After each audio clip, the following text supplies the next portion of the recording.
নমস্কার বন্ধুরা, আমি এখন একটা নতুন রেসিপি করব। সেটা হচ্ছে মোচার ভর্তা। আপনারা একটু দেখবেন আমি কীভাবে তৈরি করছি। প্রথমে জল দিলাম, জলটা গরম হয়ে গেলে তার মধ্যে একটু নুন দিয়ে দিলাম। এবার মোচাগুলো দেবো আর সামান্য একটু হলুদ দেবো।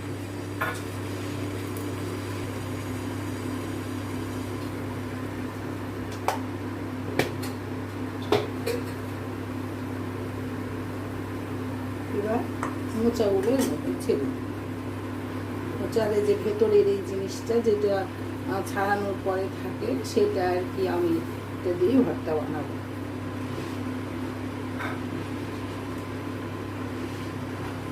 সবসময় একরকম খাবার খেতে তো ভালো লাগে না, তাই মাঝে মাঝে একটু অন্যরকম করে ডিফারেন্ট করলে ভালো লাগবে খেতে সবাই। সেই জন্য আমার এই প্রয়াস, চেষ্টা করছি, আপনারা দেখবেন। এবার এটা সেদ্ধ হতে থাকবে। এই সব মোচাগুলো দিয়ে দিলাম। এবার এটা সুন্দর করে সেদ্ধ হবে, তারপরে আবার ফিরে আসছি। বন্ধু, এই যে মোচা সিদ্ধ বসিয়েছিলাম ভর্তার জন্য, সেটা আমার খুব মনে হয় হয়ে গেছে। এবার ঢাকনা খুলে দেখব।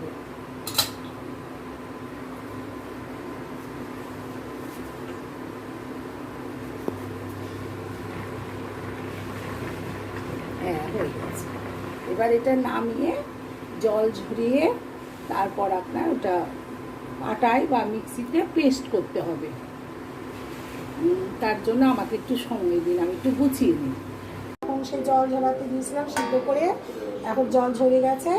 এখন এটা ভর্তা বানানোর জন্য রেডি করবো বেটে। এটা এখন একটু বাটতে হবে, বেটে তারপর আমি আবার ফিরে আসছি। বন্ধুরা, এখন এই যে কলার মোচার এই যে ভর্তা বানাবো, এর মধ্যে এখন সর্ষে বাটা দেব। কাঁচা লঙ্কা দিয়ে ওটা বেটে নিয়েছি। এখন সর্ষে বাটা দেব একটু, আর একটু সামান্য একটু মিষ্টি দেব টেস্টের জন্য। তবে যারা নারকেল কোড়া দিয়ে করবে তারা আর মিষ্টি দিতে হবে না। আর আমি তো নারকেল আসলে খেতে পারি না আমাদের কেউই, সেই জন্য আমরা মিষ্টি দিয়ে একটু সামান্য একটু মিষ্টি দিয়ে এটা করছি। আর যারা মিষ্টি খেতে নারকেল খেতে পারেন তারা একটু নারকেল দেবেন, তাহলে আরও স্বাদ হবে। সাথে এই যে নুন দিলাম,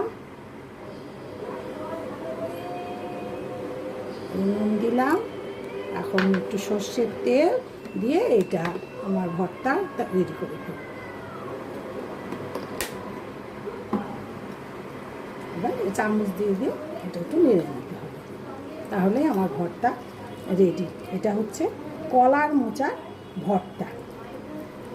মোচার ভেতরের যে জিনিসটা আপনাদেরকে তো দেখিয়েছি বন্ধুরা, সেই জিনিসটা দিয়েই এই ভর্তাটা তৈরি করলাম। এর মধ্যে যদি আপনি এই সর্ষের সঙ্গে বা কাঁচা লঙ্কার সঙ্গে একটু নারকেল বেটে দেন তাহলে আরও দুর্দান্ত স্বাদ হবে। কিন্তু আমরা নারকেল খেতে পারি না, এই জন্য নারকেলটা বাদ দিলাম। শুধু সর্ষে বাটা। এর মধ্যে কিন্তু পেঁয়াজ রসুন কখনও দেওয়ার চেষ্টা করবেন না, তাহলে ভালো লাগবে না, টেস্টটা নষ্ট হয়ে যাবে। কলার মোচার যে একটা স্বাদ সেটা নষ্ট হয়ে যাবে। আপনারা এইভাবে মেখে খেয়ে দেখবেন, অপূর্ব লাগবে খেতে। পুরোনো দিনে আমাদের মা ঠাকুমারা এইসব রান্না করতো, দিদিমা। তো এখন তো আর এসব কেউ রান্না করে না, এখন সবাই মাছ মাংসের উপরেই চলে। তাই আমি এটা আজকে এই চিকেনের সাথে এটা করলাম। আপনারা খেয়ে দেখবেন বাড়িতে তৈরি করে, অসাধারণ লাগবে খেতে। এটা খেলে আর কিছুই খেতে ইচ্ছে করবে না, সে মাটন হোক, চিকেন হোক, ফিশ হোক, কিছুই ভালো লাগবে না। এটাই অমৃত।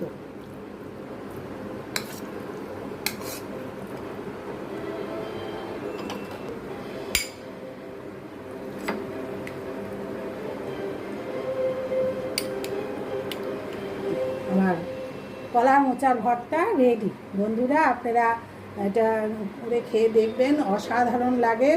আর সেই সঙ্গে আমাকে ভালো লাগলে একটু লাইক, সাবস্ক্রাইব, শেয়ার করবেন। আপনারা আমার সঙ্গে থাকলে আমি খুশি হব।